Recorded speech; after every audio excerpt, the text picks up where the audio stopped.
Welcome back, 6:44, and Purdue University recently received an unexpected gift of $8.5 million. It was from former faculty member John Capaldi. John lost his sister to cancer, and when he died in 2020, he left much of his estate to Professor Philip Lau at the lab at Purdue. The professor is Purdue's Presidential Scholar for Drug Discovery and a well-known cancer researcher, and we're honored that he's joining us now live. Professor Philip Lau, good morning to you. Good morning to you, too. Thank you for the invitation. Yeah, so first of all, you get told, hey, Professor, your lab's getting $8.5 million for research. What even goes through your mind? Well, I was overwhelmed by the gift. An average National Institutes of Health grant is about $200,000, so you can go through the calculations. This is 40 years of NIH money, the equivalent of that. So we were just very, very grateful and overwhelmed by the size and the opportunity, the size of the gift and the opportunity it provides us for future work in cancer research. Yeah, as a cancer survivor myself, to know that you have 40 years upcoming where you can work on stuff is very exciting. Can you describe some of the successes you've seen in your cancer research?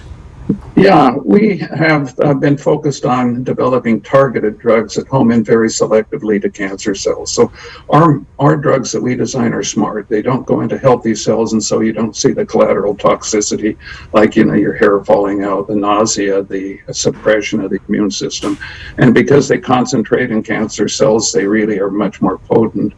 And we've been able to introduce 15 different cancer drugs into humans over the period of the last 30 years. And we've had significant successes with these. Just in the last 8 months, 2 of these drugs have been approved by the FDA, which is very remarkable for an academic lab. Unbelievable. Do you know yet what you plan to do with the gift that you got? Yeah, recently we've found that we can have a significant impact on treating cancer patients with 2 different approaches. One is where we target these cancer drugs specifically to immune cells in the tumor and reprogram these immune cells so that they turn around and attack very selectively the malignant cells and avoid attacking healthy cells.